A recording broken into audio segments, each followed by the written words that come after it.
Con con la disculpa del caso, porque no sé qué ha pasado con el WhatsApp que no quería abrir. Bien, vamos a dar inicio pues a esta clase sobre litigación oral virtual.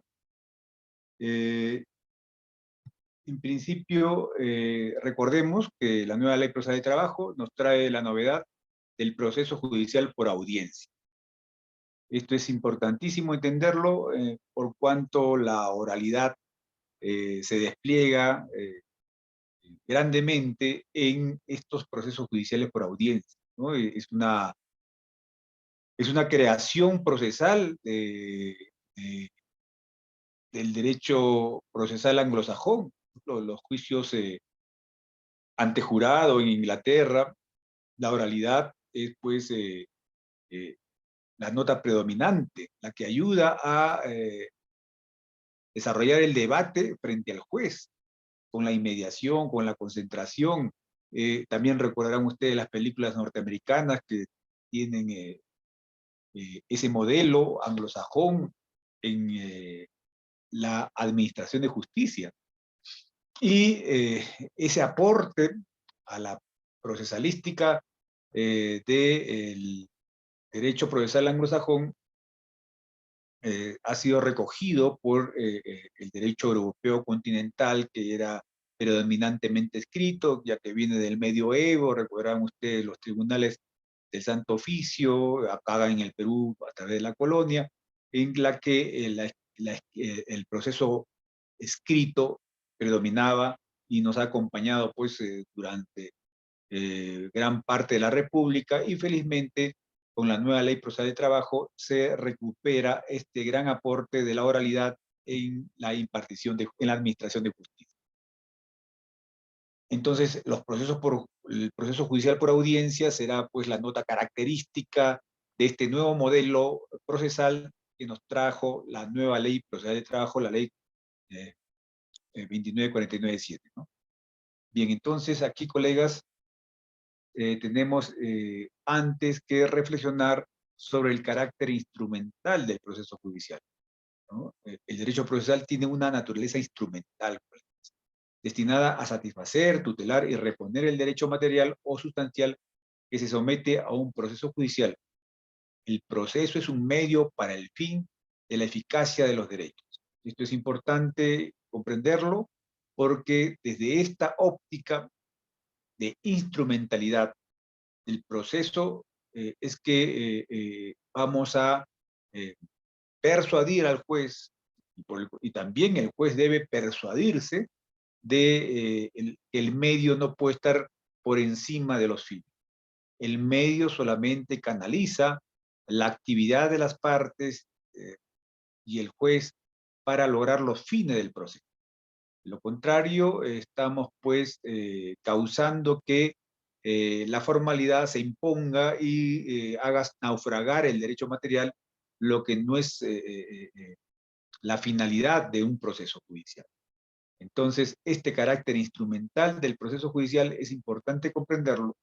Tanto así, colegas, que aquí les traigo una sentencia del Tribunal Supremo Español, fíjense, del año 1988, ya bastante tiempo atrás, en la que nos recuerda pues que esa visión formalista, legalista del proceso no contribuye a impartir buena justicia, ¿no? Las formas y requisitos procesales, pese a su importancia para la ordenación del proceso, no pueden erigirse en obstáculos insalvables para su prosecución, convirtiéndose en verdaderos formalismos enervantes. Los requisitos formales no son valores autónomos que tengan sustantividad propia, sino simples instrumentos de una finalidad legítima.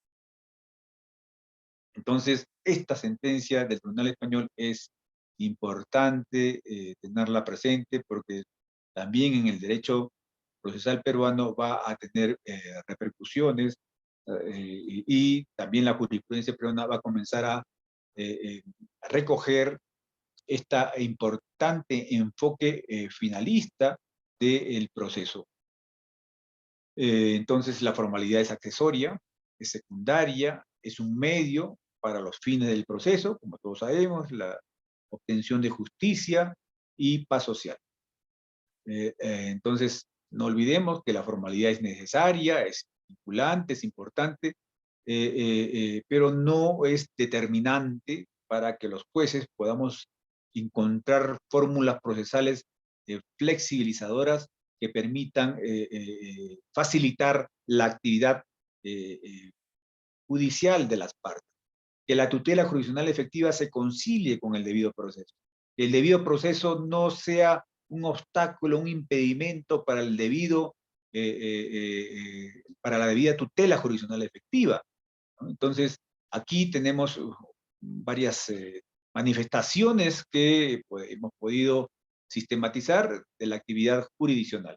En primer lugar, hay, el informalismo justificado, es importante considerarlo. Esto es que este principio de elasticidad que está, por ejemplo, consagrado en el artículo 10 de nuestro Código Procesal Civil, permite pues que las formas no hagan sucumbir al derecho material, ¿no? Este informalismo justificado permite ciertas flexibilizaciones en diferentes etapas del proceso que permiten que la actividad de las partes no se vea dificultada, no se vea obstaculizada por formalismos infranqueables que podrían traer abajo todo el esfuerzo por buscar justicia en un proceso judicial. Entonces, este informalismo justificado es importante reconocerlo, pero también evitemos, no exageremos, este activismo procesal que tanto se habla, no debe desembocar en el informalismo arbitrario, ¿no? El informalismo arbitrario es cuando el juez toma decisiones que ya rompen todo tipo de esquema mínimo o que debe de cuidar. Las reglas procesales, cuando se infraccionan de manera, diríamos, injustificada, arbitraria, abusiva, entonces ya causa, pues, afectación a los derechos de las partes en el proceso. Por eso que se habla del formalismo valorativo, ¿no? Está bien, correcto, debemos tener cuidado con las formas, pero valorando hasta qué punto esas formas no vayan a dificultar la actividad probatoria o la actividad jurisdiccional en todas sus etapas. Por el contrario, deben facilitar, deben de colaborar, coadyuvar a la actividad de las partes y también de, del impulso del proceso por parte del juez laboral. Recordemos que este tiene un rol protagónico en este nuevo modelo de proceso que ha adoptado la nueva Ley Procesal de Trabajo y que se expresa en esos principios que podemos apreciar en el título preliminar de la nueva Ley Procesal de Trabajo.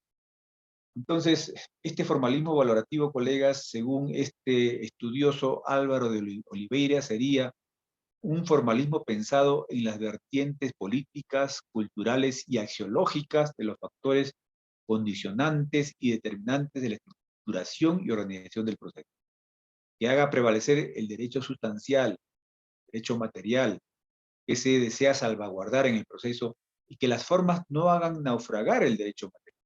Entonces, colegas, este formalismo valorativo es cada vez más considerado en la academia para que los jueces tampoco no lleguemos a cometer excesos con informalismos arbitrarios, pero sí podemos valorar la actividad procesal en función a la necesidad de las partes en todas las etapas del proceso, ¿no? Y que estas necesidades de justicia, de tutela jurisdiccional efectiva, se vayan conforme o sean ayudadas, colaboradas por el proceso. Y si es que las reglas que tenemos en la actualidad no facilitan la actividad jurisdiccional de las partes y del juez, entonces hay una valoración que realizamos y justificamos alguna decisión que permita flexibilizar determinadas formas. Esto es importante señalarlo, colegas. Ahora, este formalismo valorativo es pues la búsqueda de conciliar los fines del debido proceso o proceso justo y la tutela jurisdiccional efectiva. Armonía de principios en ambos principios, derechos y deberes para los jueces que debemos de considerar al momento de realizar una litigación en estrado judicial. El principio protector y el proceso laboral. Es importante, colegas, que recordemos nuestro principio protector, que es la razón de ser del derecho laboral, ¿no? También tenga no solamente reine en el derecho material, ¿no? El derecho sustantivo, sino también tenga una expresión en el derecho procesal laboral. Que el proceso laboral también se ilumine con este principio protector. Mario Pasco Cosmópolis, un jurista peruano que ya ha desaparecido, nos entregó un mensaje importantísimo.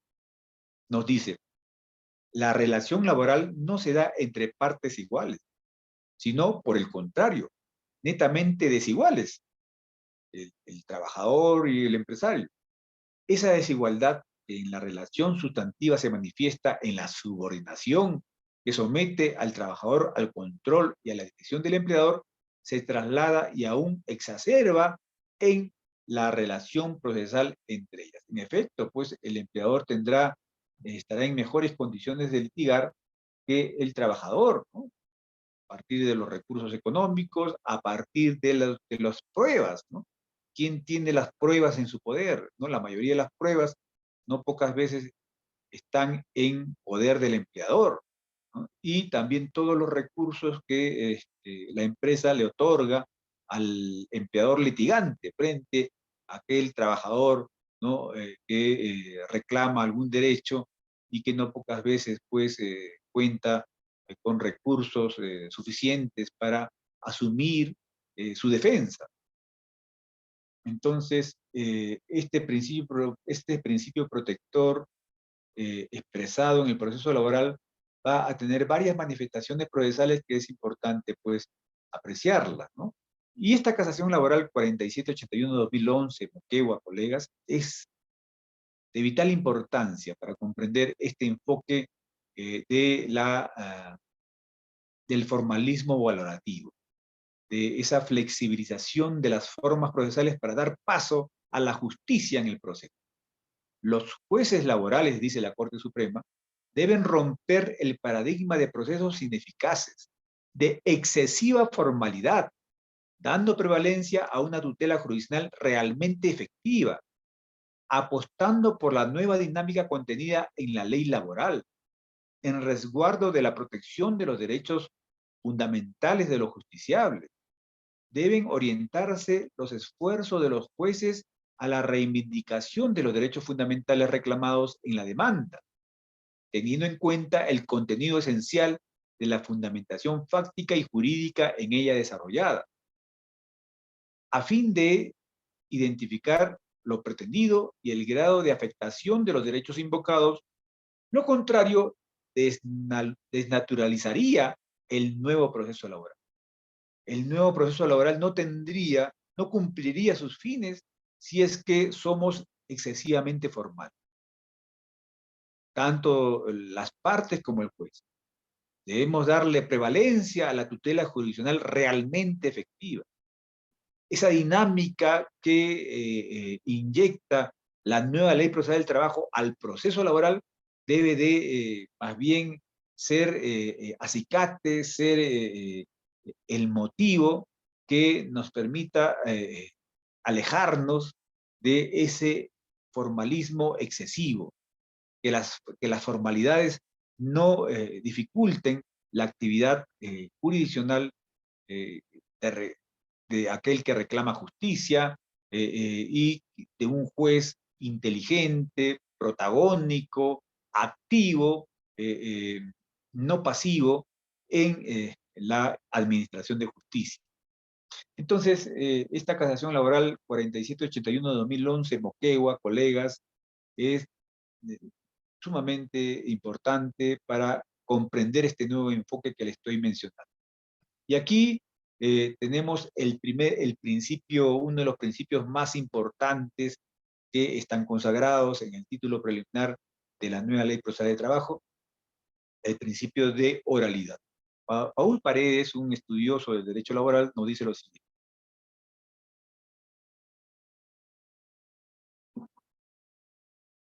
La oralidad no significa solamente el uso de la palabra hablada como medio de comunicación en las audiencias, oralidad en sentido débil. Significa la necesidad de interacción entre los partícipes en las audiencias para actualizar las pretensiones, las defensas y los medios probatorios a fin de permitir al juez, a su conclusión, la construcción del sustento fáctico jurídico de su decisión, oralidad en sentido fuerte. Oralidad es inmediación, concentración, celeridad, economía procesal, veracidad, publicidad, transparencia. Entonces, colegas, este principio de oralidad debemos siempre entenderlo en sentido fuerte, que lo que busca este principio es que el debate de las teorías del caso de ambas partes se manifiesten oralmente frente al juez y el juez también intervenga oralmente y pregunte a las partes, a los abogados, a los informantes, en el proceso de actuación de las pruebas, como les mencioné en la clase pasada, ¿no? El juez está ya valorando las pruebas, valorando los argumentos de derecho y los argumentos de hecho de las partes. Y va contrastando y corroborando las afirmaciones que éstas hagan respecto a lo que sucedió en la realidad, lo que sucedió en la práctica, ¿no? Que generó el conflicto. Entonces ya el juez tiene ese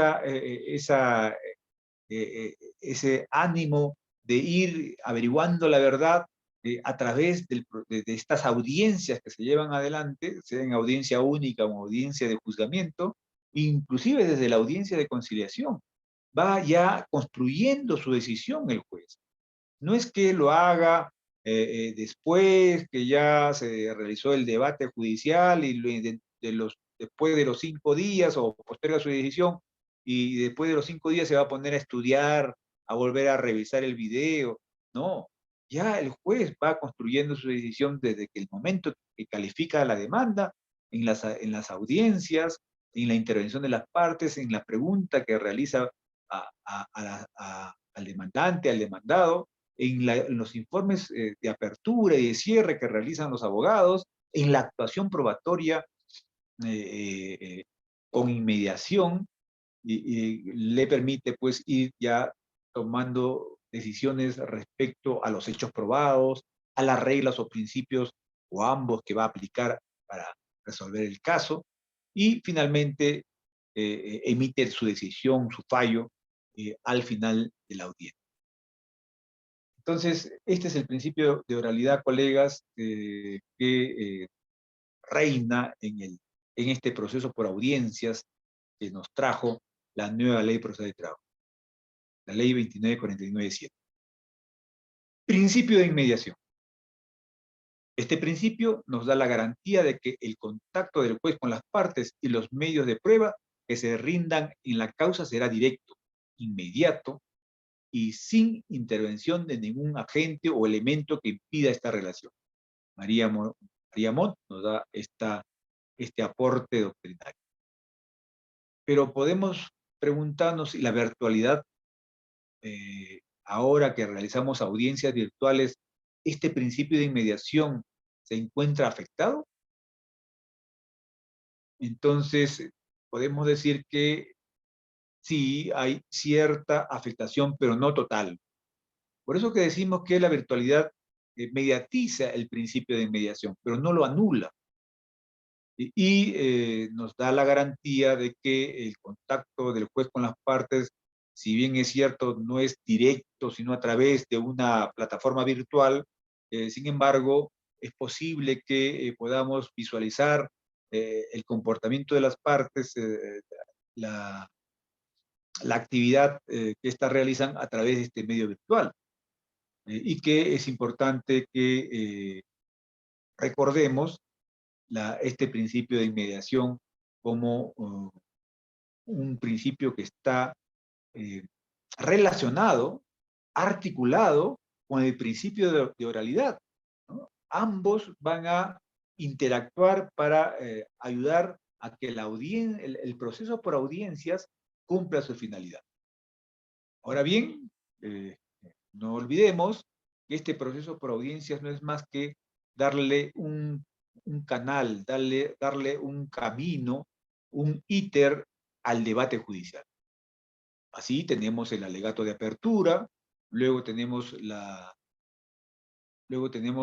actuación probatoria, los alegatos finales o de cierre, y que en realidad es pues escuchar, oír al abogado de la parte demandante respecto a las razones por las que considera que su pretensión debe ser declarada fundada, con los fundamentos de derecho y de hecho, y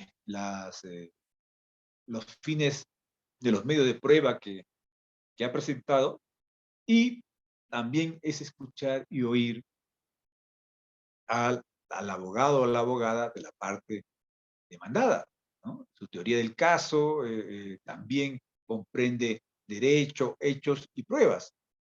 Y este debate ordenado, por cierto, porque se va a dar la posibilidad de una réplica, inclusive de una dúplica, en la que los defensores de ambas partes van a tratar de entregarle argumentos al juez. El juez está en una, no solamente dirimiendo el debate judicial, sino también participando en el debate judicial a través de las preguntas que va a realizar a los abogados y las abogadas, inclusive si están presentes las partes mucho mejor, tanto de el mismo trabajador o trabajadora y el propio empresario, ¿no? Entonces va a tratar de, con ellos, escudriñar, interrogarles, pedirles que colaboren en encontrar la verdad, ¿no? Si bien es cierto, las teorías del caso pueden ser contradictorias entre sí, ¿no? En esta relación dialéctica de afirmación-negación, sin embargo, estas preguntas que realiza el juez contribuyen pues a darle información y cómo es el comportamiento de las partes en la actividad procesal. Porque no olvidemos, colegas, que también hay una presunción cuando las partes no colaboran con la actividad del proceso. No colaboran con los fines del proceso, que es encontrar la verdad, de aplicar el derecho que corresponde al caso concreto. Entonces, inclusive podemos los jueces y las juezas obtener información relevante de ese comportamiento, no, si es que fuese renuente, no colaborativo con la actuación probatoria, podemos sacar conclusiones en contra de esa parte, ¿no? Porque la regla de la experiencia, ¿cuál es? El que no la debe, no la teme. Entonces colabora con la justicia, aporta pruebas, abre las puertas de su empresa, de su institución, para que se actúen y se realicen las pruebas que correspondan, aporta los documentos que se le pide, pero aquella parte, aquel demandado que obstaculiza la actuación probatoria, que dilata el proceso, que se comporta sin obedecer los mandatos judiciales o rehuyendo a los emplazamientos, a las exigencias y pedidos de colaboración por parte del juez, entonces podemos apreciar pues que en realidad no tiene la razón, ¿no? Está tratando de dilatar el proceso porque sabe que se le viene una sentencia que más bien le va a dar la razón a la parte demandante. Entonces, este debate judicial, colegas, es importantísimo para que el juez pueda ya hacerse una idea de cuál va a ser el resultado del proceso. Por ello, la defensa técnica, colegas, significa una preparación de los abogados en técnicas de litigación oral. Sobre esas técnicas de litigación oral vamos a entregarles un arsenal, ¿no? Diríamos también un conjunto de herramientas, una caja de herramientas para que ustedes puedan utilizarlo al momento que desarrollan esta defensa oral, ahora por medios virtuales, en favor de su patrocinio. Entonces, la nueva ley procesal de trabajo y el abogado defensor implica pues que éste debe conocer y su estrategia judicial significa expresarlo en la teoría del caso. La teoría del caso, como hemos dicho, contiene derecho, los hechos y las pruebas. Para ello tiene que preparar a su patrocinado, preparar a la parte que defiende, ¿no? Practicar interrogatorios y contrainterrogatorios. Esto es importante que el patrocinado esté también informado, preparado para saber responder a los interrogatorios que va a ser sometido o también a los contrainterrogatorios que también puede desarrollarse en la audiencia. Claro que también hay límites para la parte contraria. También estas preguntas no pueden ser, pues, preguntas capciosas, preguntas fuera de lugar, que vamos a estudiar más adelante todas estas preguntas que muy bien puede ser objeto de oposición por parte del abogado. Señor juez, ¿no? Me opongo a esa pregunta porque es una pregunta de concepto. Aquí mi patrocinado no ha venido aquí a responder sobre teorías jurídicas, ha venido a responder sobre los hechos. Que la pregunta haga referencia a un hecho concreto, ¿no? Para que responda mi patrocinado. No, la pregunta de concepto no corresponde y le pido, señor juez, que le pida al abogado de la parte contraria que formule otra pregunta. Capacidad de síntesis en los informes, colegas, eso es importante. Si el juez le da 10 minutos para informar, limítese a esos 10 minutos, ¿no? Trate de controlar el tiempo de manera pues que concluya en los 10 minutos que se le ha concedido.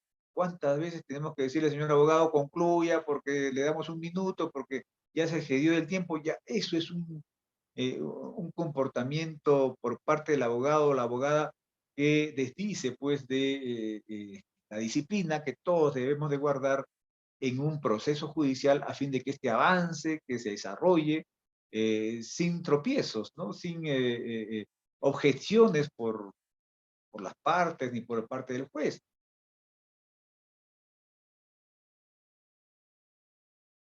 Los informes, colegas, no es pues que usted en 10 minutos va a exponer toda su teoría del caso, ¿no? No es a veces posible por la complejidad del caso, pero sí puede usted advertir al juez que, si bien es cierto, en esos 10 minutos usted no va a poder exponer la totalidad de la teoría del caso que está desarrollada en la demanda, ¿no? O en el recurso de apelación, o expuesta en el informe de apertura o de cierre, pero por lo menos va usted a entregarle las ideas centrales que fundamentan su teoría del caso. Y esto es el objetivo, ¿no? Ya los jueces superiores, por ejemplo, leeremos el recurso de apelación con detenimiento, con cuidado. Igualmente, cuando se corre el traslado del recurso de apelación, también la parte contraria presenta un escrito a manera de informe por escrito para refutar esos argumentos y que a veces son extensos, ¿no? Que no es suficiente los 10 minutos que se le otorga para poder exponer. Pero nosotros, los jueces y las juezas, estudiamos esos documentos que presentan las partes de esos recursos. Pero sí, la idea es que en esos 10 minutos, colegas, usted capte la atención del colegiado, capte la atención del juez en ese informe de apertura o en ese informe de cierre y entregue el núcleo de su teoría del caso, ¿no? Lo más importante, lo que va a impactar al juez para mejor resolver. Apoyos informáticos ahora, colegas, con virtualidad podemos compartir pantalla, ¿no? Cuántas veces da gusto que abogados presentan, ¿no?, diapositivas con unos esquemas que ayudan a su informe oral. También nos exhiben documentos en el Google Meet, cuando quieren ellos señalar que este documento contiene un párrafo, contiene un desarrollo argumentativo que es precisamente lo que se le cuestiona a la parte contraria. Entonces, todo ello, colegas, ayuda a que su informe oral o su informe de apertura o su informe de cierre tenga mayor solvencia, ¿no? Tenga impacte, ¿no?, al juez, y que el juez quede, pues, le quede grabado en la mente con la ayuda del apoyo visual, con la diapositiva, con el esquema, con el documento que lo pone en la pantalla. Todo ello va a hacer que el juez tenga rápidamente esa función de valoración de ese medio de prueba o, o también de ese argumento jurídico para que resuelva mejor el caso. Estos son, pues, herramientas que debemos tener presente al momento de desarrollar la litigación oral virtual. Pero tenemos nuevas reglas y técnicas procesales, colegas, ¿no? En la nueva Ley Procesal de Trabajo nos trae, pues, la prevalencia del oral, la flexibilización del petitorio, la posibilidad de reformular la demanda, el petitorio implícito, la suplencia indirecta de la demanda, la actuación de la prueba de oficio. Fíjense, todos estos recursos y medios procesales que nos trajo la nueva Ley Procesal de Trabajo merece que sean de gran dominio por parte de los abogados y abogadas litigantes y sepan utilizarlo no tanto en favor de su patrocinado, ¿no?, que es de perogrullo, sino en favor de los fines del proceso, que no es otra cosa que encontrar la verdad, ¿no?, aplicar el derecho que corresponde al caso. En suma, lograr, pues, justicia. Y esto trae, pues, paz laboral cuando ya las partes resuelven su conflicto de manera clara y precisa, ¿no? Entonces, tenemos acá la teoría del caso. ¿Qué nos dice Rafael Blanco respecto a la teoría del caso? Miren lo que nos señala. La teoría del caso intenta constituirse en una suerte de plantilla a través de la cual el litigante invita a los jueces a mirar la realidad. Le da un esquema de cómo deben ordenarse las ideas respecto a la realidad que es materia de juzgamiento, los hechos del caso.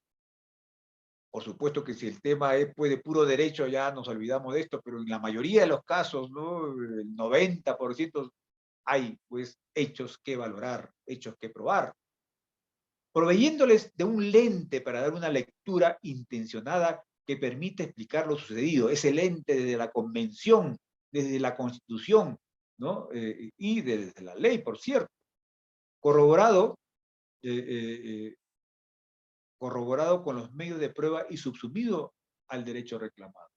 Esto es, pues, la teoría del caso, colega. ¿Mm? Derecho, hechos y pruebas.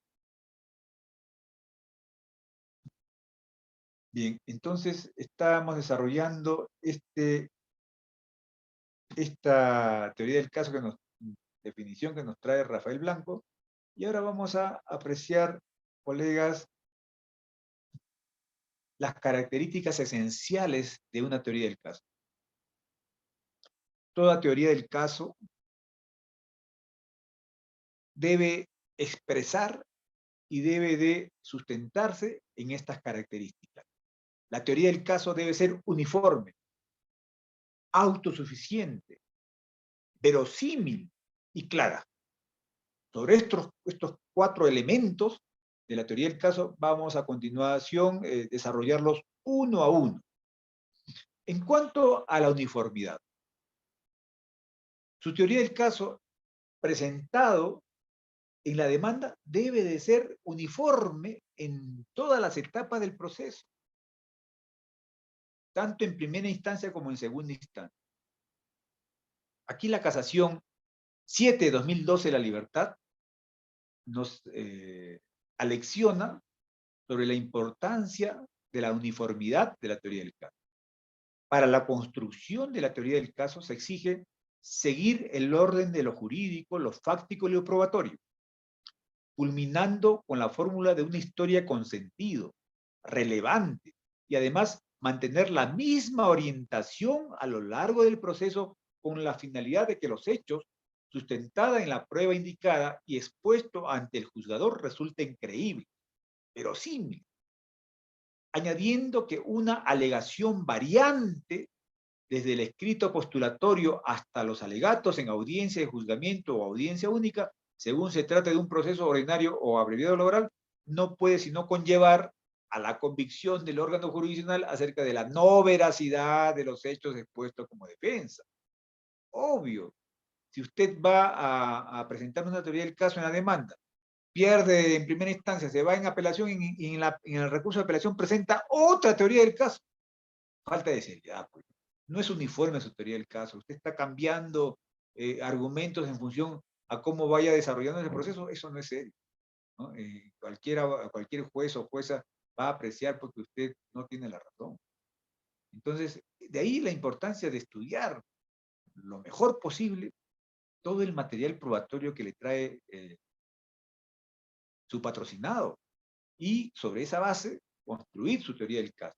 Ahora, evidentemente que puede suceder que posteriormente le presenten otros medios probatorios que no le informó, que recién le conoce también el propio patrocinado. Si es que se tratan de pruebas extemporáneas, usted puede hacer valer esas pruebas extemporáneas. También puede usted pedir prueba de oficio cuando esta prueba se pudo conocer con anterioridad a la interposición de la demanda, pero por alguna negligencia, por algún descuido, displicencia que pueda haber cometido su patrocinado, ¿no? Recién como abogado o abogada toma conocimiento de ese medio de prueba a veces determinante, decisivo, y para eso puede usted pedirle pues, al juez o a la sala que tenga pues a bien actuarlo como prueba de oficio. Bien, entonces, esta es la primera característica de la teoría del caso. Uniformidad, colegas. Tiene que haber una teoría del caso invariable, salvo algunas, puede inclusive en audiencia usted puede precisar esa teoría del caso, pero no puede variarla de manera sustantiva. Que la teoría del caso deba ser uniforme significa que no sea posible de realizar aclaraciones y precisiones de los hechos. Fíjese, el artículo 12 de la nueva ley por de trabajo y el principio de congruencia nos, nos, nos presenta este tema 4 del Pleno Jurisdiccional Distrital Laboral 2017, que nos dice, no implica la permisión de la alegación de hechos nuevos y distintos a los alegados en la demanda o contestación de la demanda. Esto es que hay que respetar el principio de congruencia consagrado en el artículo 7 del título preliminar del Código Procesal Civil. Solo es posible estas precisiones, ¿no? Lo recomendable es mantener la versión de los hechos, aplicar precisiones y aclaraciones fácticas solo en la medida que sea necesario para reforzar la teoría del caso.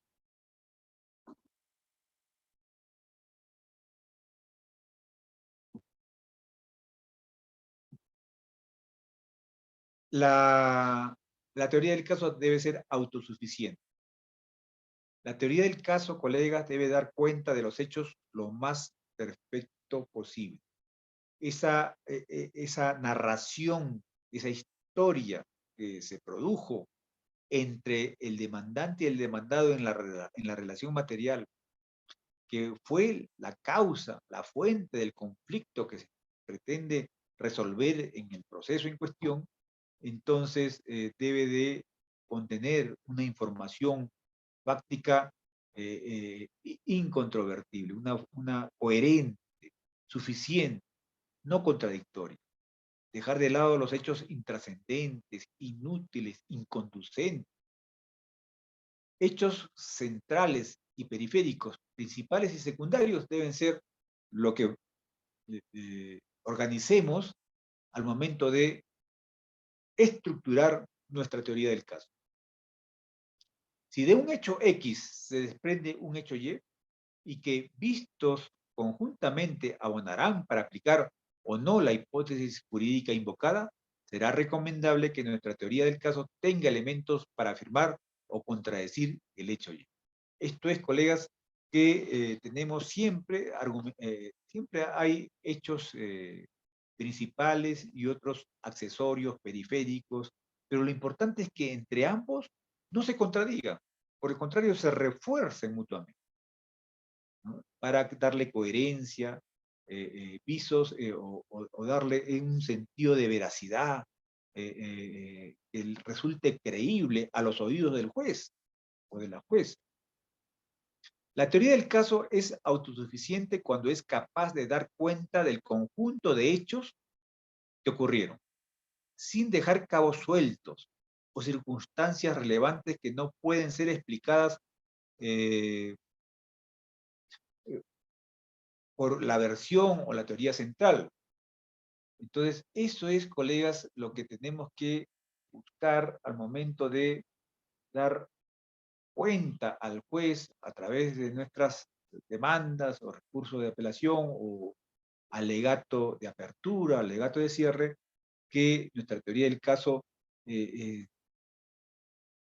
con los medios probatorios que usted ha presentado, o también recurriendo a las presunciones que, legales y también jurisprudenciales que puedan haber, que facilitan la actividad probatoria de su patrocinado. Entonces, esa es la finalidad de esta característica de la teoría del caso, que sea autosuficiente, que la argumentación fáctica que ha realizado en la demanda se autosostenga, se logre por sí misma cumplir con la finalidad de entregar información verdadera, creíble, probable de haberse realizado al juez. Bien, esta otra característica es la verosimilitud, la característica de la teoría del caso. Aquí se sostiene sobre la base del principio de veracidad, el deber de veracidad que que tienen los abogados y abogadas, ¿no? De cumplir con colaborar con la verdad. Esas pruebas fabricadas o especialmente elaboradas con ánimo de sorprender a la judicatura deben estar desterradas. Si es que se detectan, colegas, eso es un delito. Acuérdense ustedes del fraude procesal. Aquella persona que utilizando, ¿no?, medios de prueba falsos o fabricados, es profesamente para pretender demostrar un hecho cuando no hay, cuando no ha sucedido, entonces, y para beneficiarse, eh, evidentemente causa pues esta comisión ilícita del fraude procesal. Entonces, nuestra historia, para que sea nuestra demanda en sus fundamentos de hecho, para que sea verosímil, ¿no?, tenemos que presentar una historia posible, real, transparente, creíble, verosímil, ¿no? Aquellas argumentaciones sobre los hechos imposibles y que nadie le va a creer, colegas, es mejor que no lo pongan. Los acontecimientos presentados deben ser material y físicamente realizables.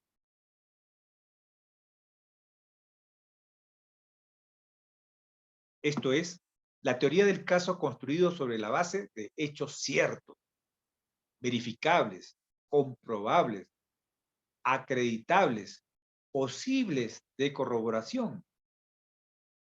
Entonces, esta verdad material, lo que se denomina la verdad verdadera, la pura verdad, la verdad real, la primacía de la realidad en definitiva, es lo que los jueces y juezas estamos comprometidos con obtener a través del proceso judicial.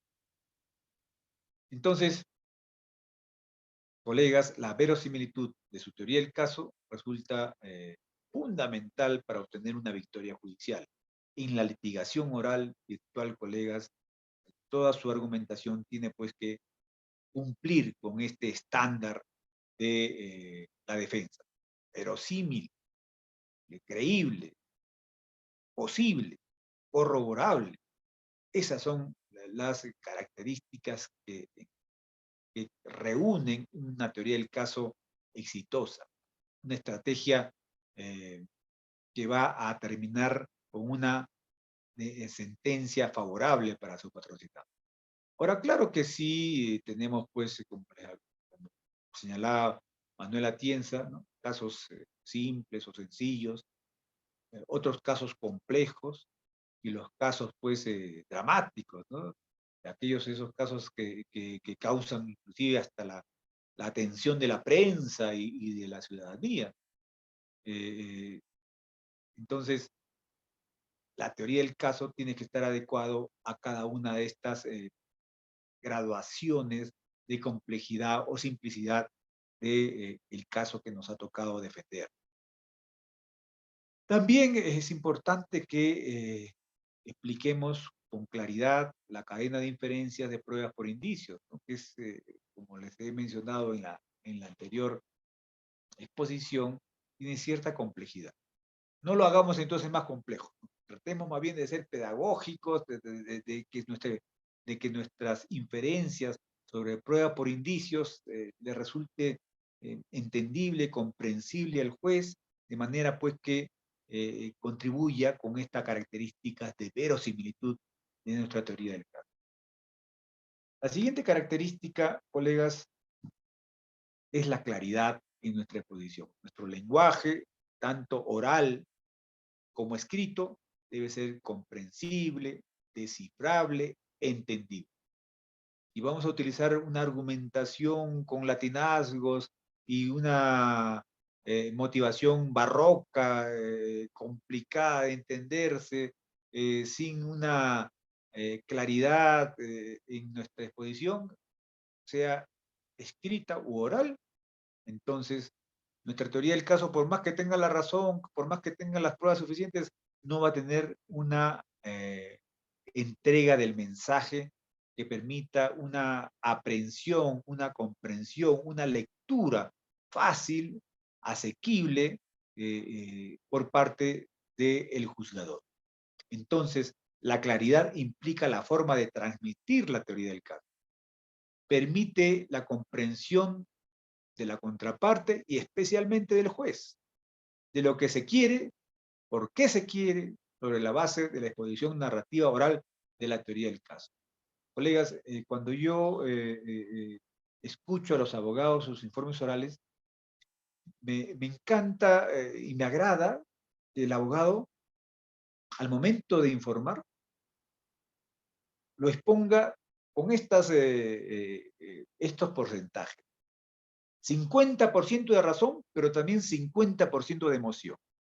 Un informe oral en la que el abogado no expresa, no le pone emoción a sus palabras, entonces pues el juez no va a prestarle atención o se va a dormir o no va a darle la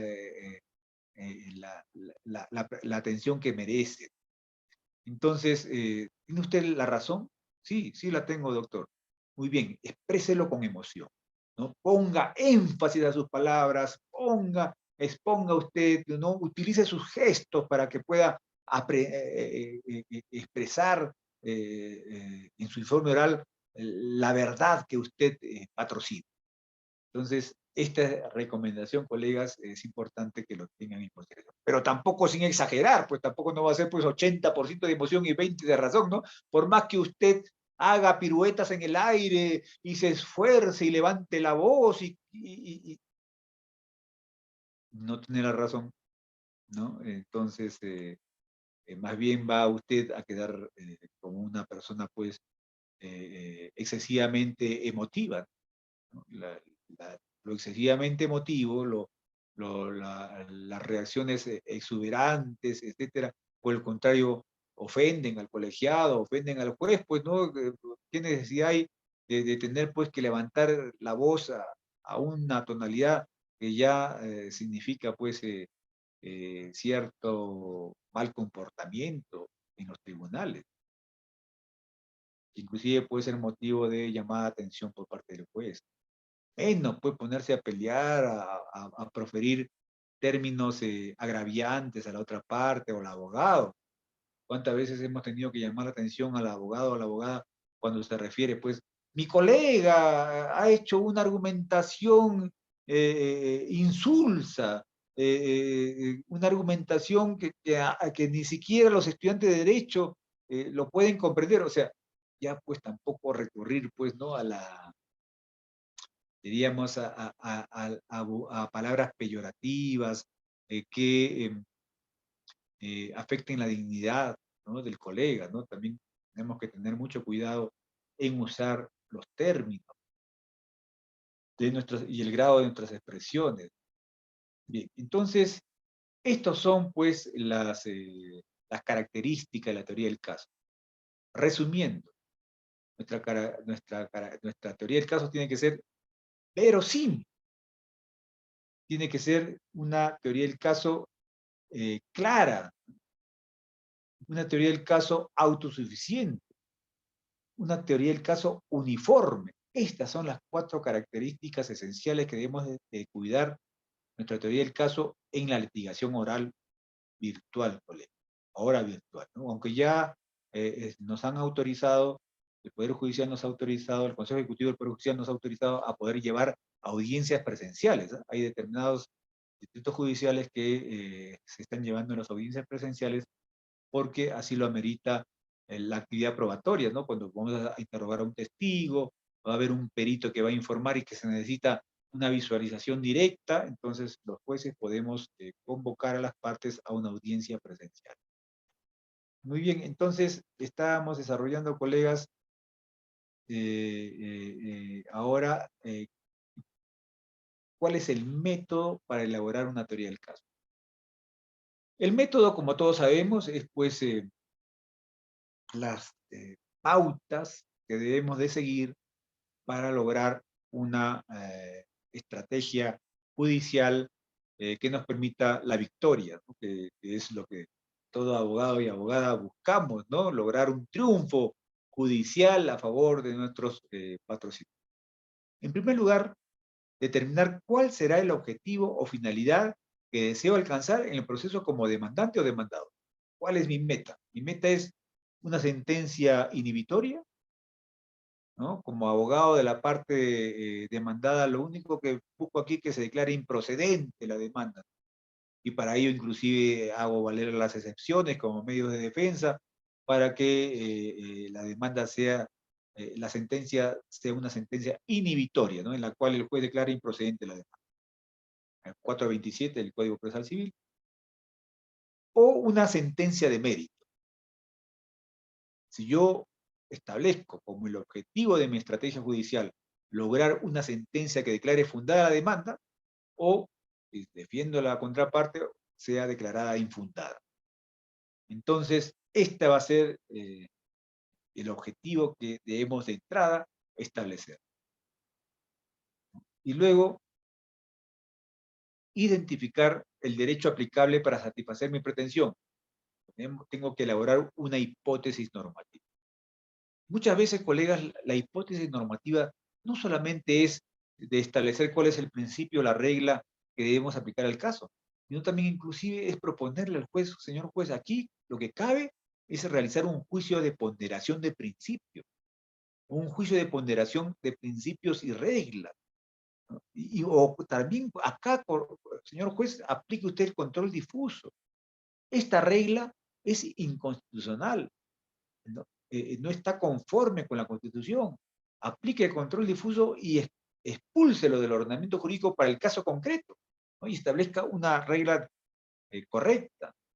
Entonces, colegas, todo ello va a implicar que establezcamos pues la hipótesis normativa que vamos a defender en el proceso. Vamos a decirle al señor juez, el artículo 122 del Código Procesal Civil establece que usted debe de bajo sanción de nulidad, identificar la regla que va usted a aplicar para el caso concreto. Y para ello, tanto la parte demandante como la parte demandada, le entregamos, le sugerimos, le proponemos qué regla debe aplicar, ¿no? Si bien es cierto, yo pido que se aplique la regla A y la parte demandada pide que se aplique la regla B.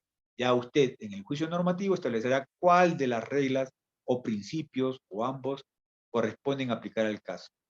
Pero esa es la hipótesis normativa que usted tiene que elaborar. ¿Cuál es la argumentación jurídica en todas las fuentes? ¿Ah? La fuente convencional, constitucional, normativa, legal, ¿no? También la fuente de la jurisprudencia, ¿no? Siempre la hipótesis normativa tiene que estar sustentada en la jurisprudencia, es importante, colegas, los plenos jurisdiccionales nacionales, los plenos supremos laborales, todo ello debe ser de dominio del abogado para elaborar la mejor hipótesis normativa que piensa que logre desplazar la hipótesis normativa que presenta la contraparte. Y luego de que usted tiene ya la hipótesis normativa, que es la que va a proponerle al juez, y que el juez, si lo recibe como la hipótesis correcta, aplicará pues en su sentencia, ¿no? Preparar la hipótesis fáctica, evaluar cuáles son las proposiciones fácticas principales y accesorias, ¿no? Someter a un test de consistencia a esa propuesta de los hechos probados que usted va a llevarle al juez. Y es importante acá recordar este método del FODA, ¿no? Identificar las fortalezas, las oportunidades, las debilidades y amenazas que contiene su teoría del caso. De repente la teoría del caso en el aspecto de la hipótesis fáctica de los hechos que usted considera que pueden ser probados en el proceso, tienen ciertas debilidades. Y esas debilidades, esos puntos débiles, es por ahí, por donde va a atacar la contraparte. Entonces usted tiene que reforzar esa parte débil, ¿no? De repente buscando otros medios probatorios que corroboren, que traten de contrarrestar ese punto débil que se ha puesto como una amenaza en la audiencia, al momento de que conteste la demanda, la otra parte le haga ver al juez. Y luego tenemos las estrategias para destacar las fortalezas y contrarrestar las debilidades. Destacar las fortalezas. ¿Cuáles son los argumentos más fuertes que tiene usted en su teoría del caso? ¿Cuáles son los medios probatorios que van a inclinar la balanza? Esos medios probatorios que van a inclinar la balanza tienen que ser reforzados permanentemente. Luego, evaluar las pruebas que va a presentar. Es importante tener ya establecido las pruebas y cuáles van a ser los criterios de valoración que inclusive usted puede sugerirle al juez que realice respecto a esas pruebas. Esto es, de que si esos medios de pruebas están llevando una información suficiente que atraviesan el umbral de la probabilidad. Si logramos que esos medios de prueba entreguen una información de reconstrucción de los hechos que alcancen la probabilidad, esto es que sean probables, y superemos el estándar de no pruebas, ¿no? Que son pruebas, es una información improbable, que no es posible de ser creíble, veraz, ¿no? Entonces es importante que tengamos nosotros claro cuál va a ser la probable evaluación que puede realizar la contraparte y el juez de nuestros medios de prueba, para estar preparados y estar listos para contrarrestar cualquier pregunta que nos haga el juez o cualquier alegación en contrario que realice la otra parte, podamos rápidamente responder y por lo menos mitigar cualquier vacío, cualquier incoherencia que pueda presentar nuestra teoría del caso. Y luego también podemos muy bien proponerle al juez cuál es el juicio de subsunción que debe realizar. ¿Por qué estos hechos que la parte demandante o la parte demandada considera que están probados, subsumen, encuadran, o no subsumen al supuesto fáctico de la norma legal que va a aplicarse al caso concreto. Entonces, esto es importante que lo tengamos presente. Bien, acá hemos realizado un control de procedencia de la prueba. Es importante que lo conozcamos, ¿no? Es importante porque la finalidad de la prueba, ¿cuál es? Acreditar los hechos que sustentan la pretensión. Si esto es así, se admiten los medios de prueba. Acreditar la costumbre que sustenta la pretensión, también se admite. Pruebas de hechos que no se ampara la pretensión, improcedente, ¿no? Pruebas que no tienen relación con la pretensión, improcedente. Pruebas de costumbre que no ampara la pretensión, improcedente. Prueba de hechos notorios o de pública evidencia, improcedente porque no necesitan ser probados, ¿no? Basta que se señalen que hubo un terremoto o que hubo un accidente que fue recogido por la prensa o que hubo o el mismo, los hechos que pueden ser contrastables o comprobables en registros públicos también, ¿no? Luego, tenemos las pruebas de los hechos no controvertidos, ¿no? ¿Para qué vamos a presentar medios de prueba si la contraparte acepta los hechos? Ese hecho es aceptado por la contraparte, entonces no hay necesidad de tratar de probarlo, ¿no? Ya ambas partes están de acuerdo que ese hecho sucedió. Se presentan medios de prueba cuando hay la posibilidad de que sea contradicho ese hecho. Luego también, la prueba de los hechos imposibles no es improcedente. Desde el punto de vista de la realidad es imposible probar, ¿no? Una determinada afirmación, evidentemente pues no cabe, pues ¿no? ¿Cómo se va a presentar medio de pruebas algo que es imposible de poder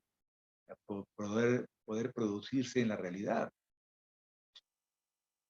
Prueba ilícita también es improcedente cuando afecta derechos fundamentales. La obtención de esta prueba ilícita es lo que se llama pues, el fruto envenenado de ilicitud, de ilegalidad del árbol prohibido, ¿no? Usted no puede hacer ingresar cámaras o audífonos de escucha en la casa pues, particular del trabajador para poder obtener una prueba de que conversó con su esposa, que sí, en realidad fue que yo logré extraer del centro de trabajo una maquinaria que nadie me vio, pero no puede usted pues violentar, ¿no? La morada del trabajador, se requiere pues autorización judicial. Los que tienen por finalidad acreditar hechos afirmados por una de las partes y admitidos por la otra, ¿no? Artículo 19 de la nueva ley de trabajo, ¿no? Lo que cuando usted presenta su teoría del caso en el aspecto fáctico, en respecto a los hechos que sustentan su pretensión, si la otra parte no los contradice, el artículo 19 muy bien señala pues que se tienen por admitidos, esto es, aceptados por la parte contraria. Los que tienen por finalidad acreditar hechos que la ley presume sin admitir prueba en contrario, improcedente. Esa es la presunción jure et de jure. También no necesita probar. Ejemplo, el artículo 2012 del Código Civil se presume sin admitir prueba en contrario que toda persona tiene conocimiento del contenido de las inscripciones. La presunción de laboralidad, 23.2 de la nueva ley de trabajo, acredita la prestación personal del servicio, se presume la existencia de una relación laboral. Esto está también consagrado en el quinto, en el artículo 23.2 de la nueva ley procesal del trabajo.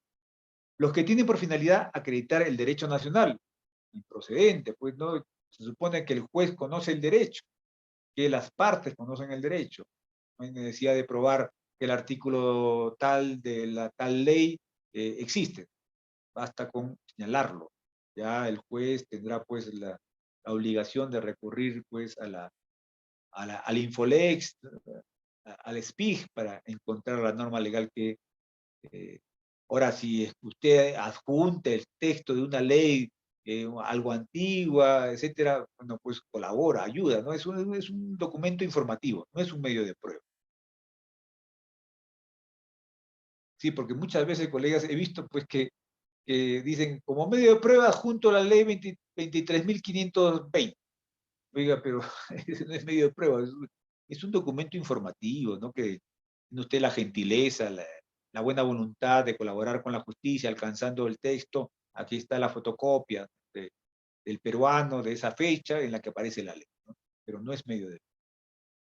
Bien, colegas, este control de procedencia de la prueba es importante conocerla porque si presentamos documentos o medios de prueba que no que son improcedentes, estamos pues ya desde entrada causando una mala imagen, una falta de veracidad, un debido asesoría o defensa por parte del abogado o la abogada. Cuidemos pues esa formalidad. Bien, ahora tenemos la técnica de litigación. Esto es importante conocerlos en esta litigación oral virtual. Primero, conocimiento del caso. Tiene usted que realizar una investigación previa antes de elaborar la demanda. Tiene que reunir usted los medios probatorios, los indicios que pueden ayudarle a la prueba indirecta. Tiene usted que interrogar y conversar con su cliente, con su patrocinado, para tratar de extraerle la mayor cantidad de información posible. Todos esos son investigaciones previas que usted tiene que realizar como abogado o abogada. Inclusive hay casos en los que, por ejemplo, usted asesora a una empresa y inclusive la empresa le pone a usted detectives a su disposición, ¿no? Todo un equipo de detectives privados para que ayuden a investigar mejor el caso, ¿no? Y tengan ya todos los indicios y pruebas que fundamente su teoría del caso. Empatía. La empatía, colegas, es interesante graficarla con el ajedrez que juega una sola persona. Ustedes alguna vez han jugado ajedrez, ¿no?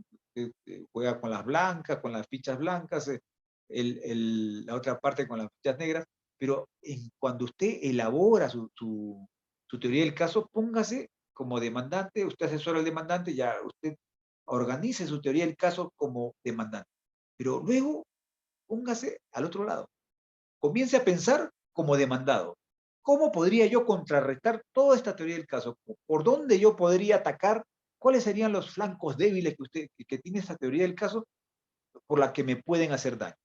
Entonces, esa es la empatía, ¿no? De ponerse en los zapatos del otro para poder ver desde ese ángulo si hay algún modo de cómo desvirtuar, cómo deconstruir su teoría del caso. También prepare usted cuando haya presunciones que juegan en contra de su patrocinado, cómo enervarlas, cómo destruirlas, cómo desmontarlas, cómo hacerlas naufragar, ¿no? Porque hay contraindicios que colaboran a que no se pueda aplicar esa presunción. Estrategia de refuerzo, de defensa y ataque.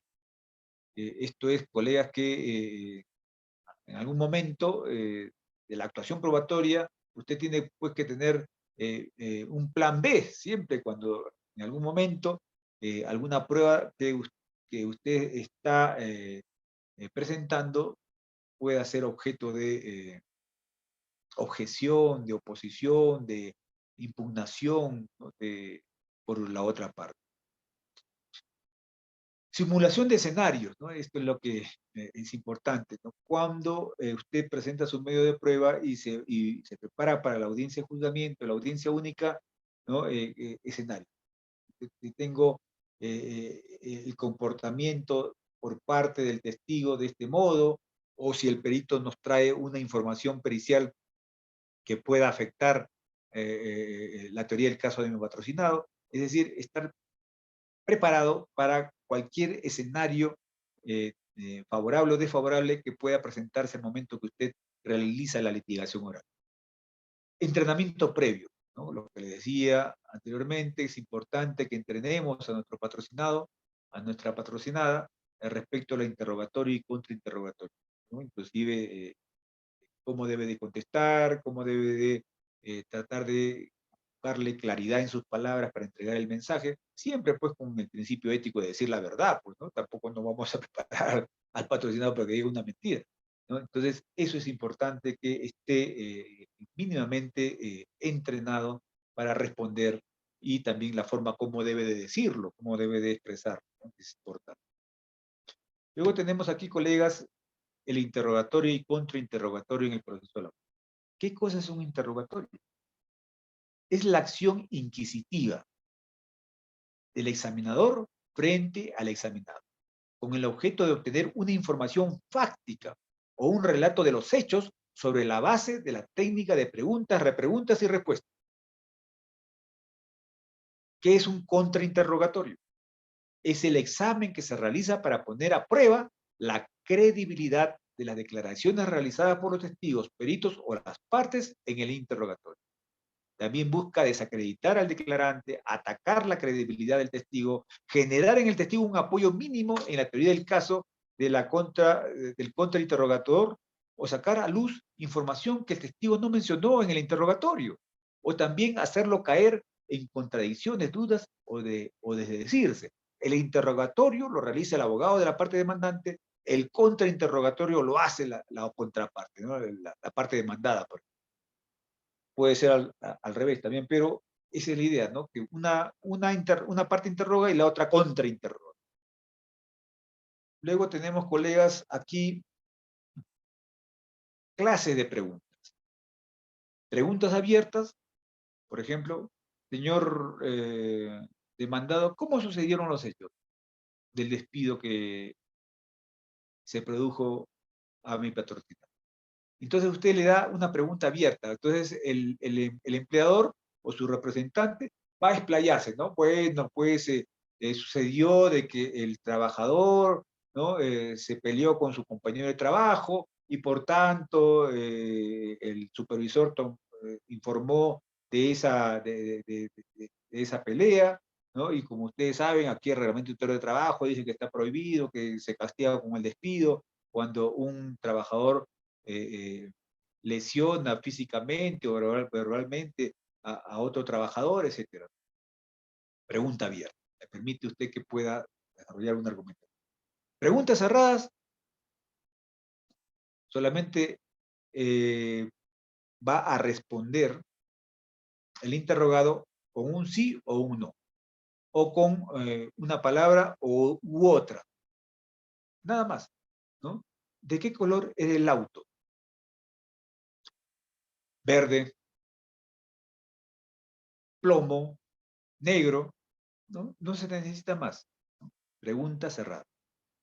Dígame usted, al momento en la que se produjo el despido, ¿usted impidió el ingreso del trabajador? ¿Sí o no?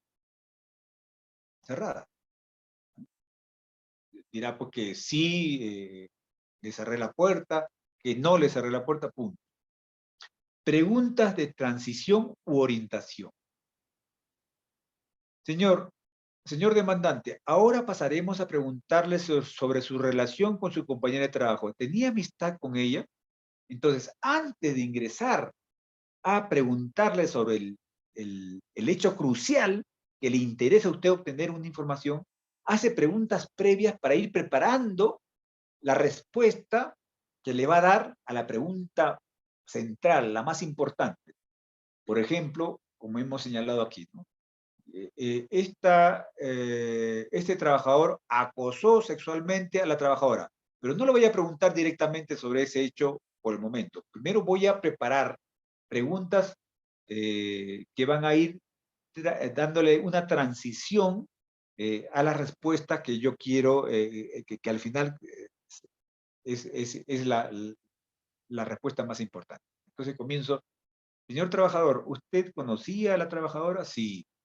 Dígame, ¿alguna vez usted entabló amistad o tuvo la oportunidad de tener una conversación algo más amistosa con ella? Entonces ya va preparando.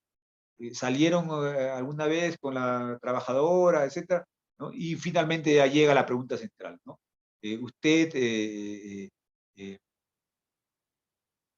abrazó a la trabajadora y la besó, ¿no? Entonces ya, diríamos, va llegando usted al hecho central que usted quiere demostrar. Y luego tenemos preguntas sugestivas, ¿no? Estas son las preguntas prohibidas, ¿no? Una pregunta nociva, envenenada. Por ejemplo, usted le pregunta, señor demandado, ¿usted hostigaba sexualmente a la trabajadora? Fíjese, ¿no? Ya está implícita en la pregunta y el comportamiento que usted quiere que el juez sancione. Entonces, ya está direccionada la pregunta. Entonces, usted muy bien puede oponerse. Señor juez, un momentito. Está ya dándole una calificación al comportamiento de mi patrocinado cuando recién estamos investigando si hostigó o no hostigó a la trabajadora. Preguntas capciosas, ¿no? Confusas, abstractas, para inducir a error. ¿Es verdad que usted miraba a la trabajadora? O sea, es una pregunta capciosa, ¿no? Por el hecho de que yo ya la miraba, ya la hostigué. No, no, pues, ¿no? Entonces, ese tipo de preguntas, pues, no vienen al caso, ¿no? Pero se pueden utilizar y está el abogado ahí para defender a su patrocinador y oponerse a esa pregunta. Preguntas de introducción para romper el hielo y generar confianza en el testigo. Usted es conocido como buena persona en el trabajo, ¿no? Entonces, para ganarse la confianza del interrogado, usted comienza, diríamos, con preguntas que van a exaltar, destacar alguna virtud que tenga el trabajador. Usted es profesional, ¿no? Tiene el título de profesional. Sí, sí, sí, soy ingeniero, ¿no? Va usted preparando, diríamos, ganándose al interrogado. Preguntas argumentativas. ¿Usted vio que su compañero de trabajo guardó material de la empresa en su mochila y luego lo tiró por encima de la pared? Entonces ya usted está tratando de demostrar ante el juez con esa pregunta la obtención de una respuesta que ya ayude a su argumentación. Entonces, si es que el trabajador va a dar una respuesta afirmativa, entonces esto ya es directamente, va a incidir directamente a su teoría del caso. En cuanto a las preguntas ambiguas, lo que ha hecho en parte es bueno y en parte es malo, ¿no? O sea, estas preguntas ambiguas están prohibidas. No podemos nosotros tratar de poner en una situación de espada contra la pared al interrogado, ¿no? Esto también puede ser materia de objeción.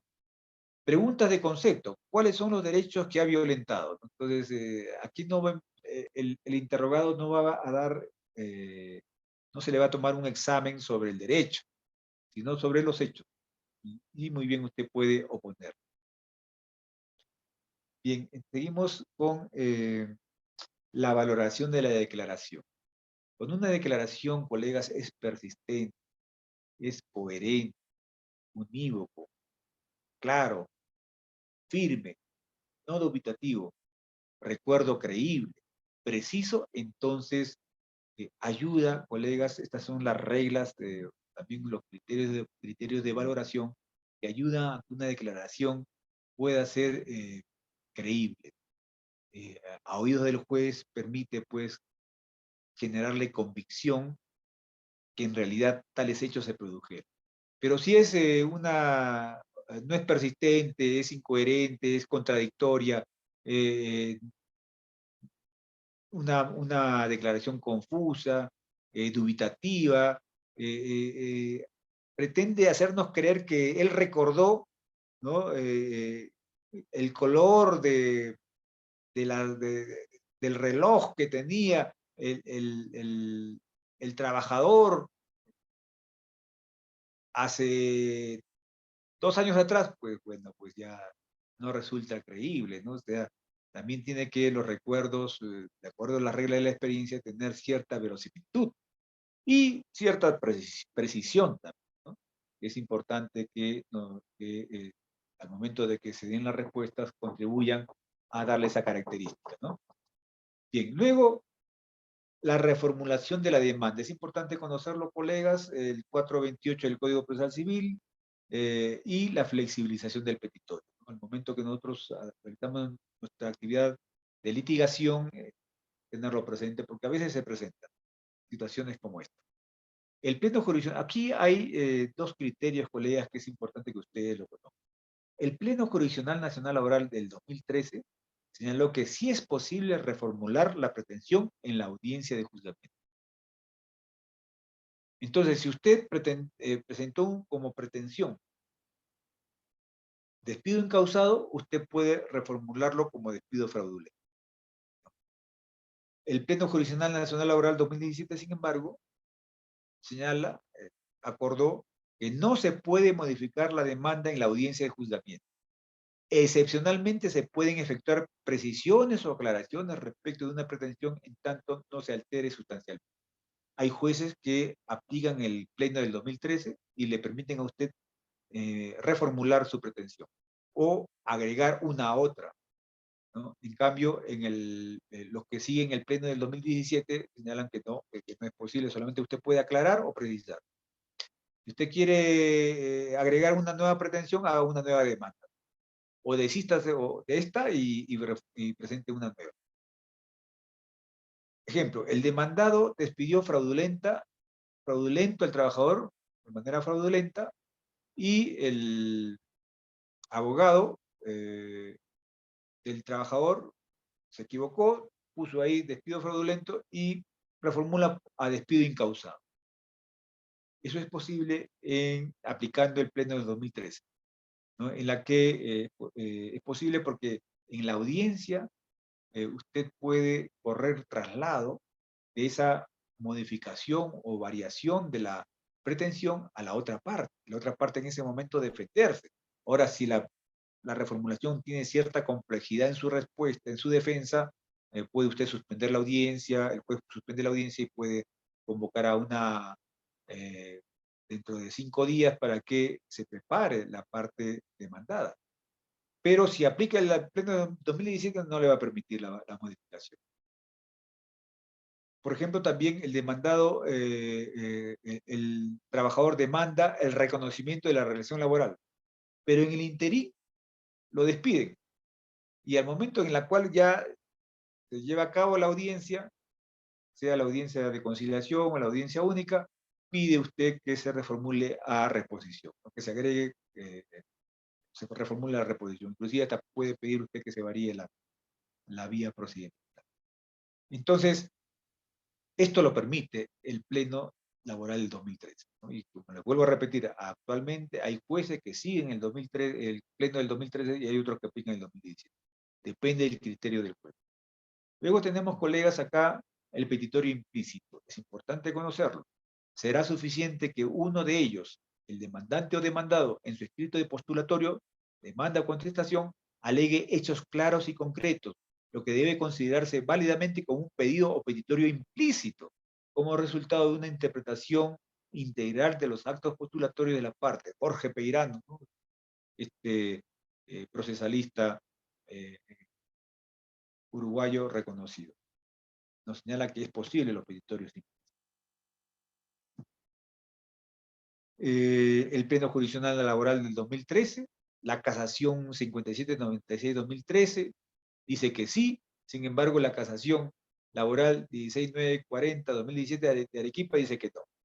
Hay unos que también el tema del petitorio implícito todavía no está definido, pero hay jueces que aplican, por ejemplo, mi colegiado sí lo aplica, hay otros que no.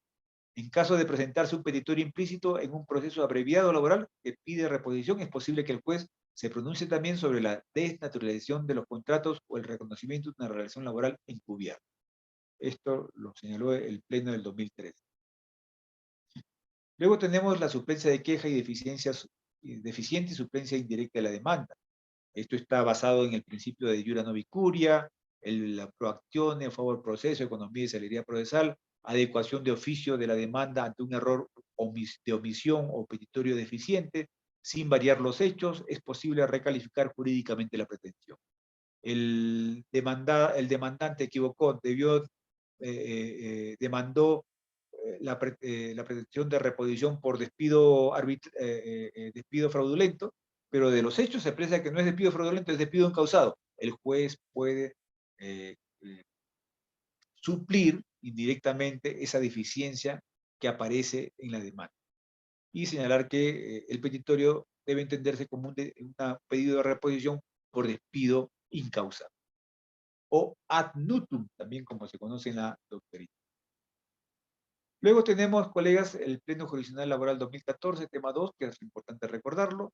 Sí puede el juez calificar los hechos expuestos en la demanda sobre reposición, pues puede el juez calificar jurídicamente los hechos expuestos en la demanda, eligiendo entre los diferentes supuestos de despido inconstitucional causado fraudulento nulo, en virtud de la aplicación del principio como son suplencia de queja deficiente, iura novicuria. El juez conoce el derecho, significa este término de iura novicuria, y prevalencia del fondo sobre la forma, siempre y cuando haya sido sometido al contradictorio. Esto es lo importante. No podemos nosotros alegar que hay un petitorio implícito si es que estos hechos que así lo justifican ha sido sometido al contradictorio. Es importante que la parte demandada o la demandante se defienda. Bien, colegas, toda esta argumentación que hemos realizado el día de hoy hemos tomado como texto guía este manual de litigación oral en materia laboral que publicó nuestro colega y amigo Alejandro Navarrete Maldonado. Muy bien, colegas, muchas gracias por su atención y quedo a sus gentiles preguntas. ¿Hay alguna pregunta sobre el particular? Bien, parece que todo está claro, entonces los invito a la próxima clase, que es el día lunes, y que hace referencia, vamos a tocar el tema de las medidas cautelares. Así es, doctor Ricardo. Doctor, Las medidas cautelares son importantes, pues, para lograr, pues, una justicia anticipada, ¿no?, para nuestro patrocinado. Muchas gracias y buenas noches con todos ustedes. A usted, doctor, por su esfuerzo. Muy buenas noches y un buen fin de semana a todos. De igual manera para todos.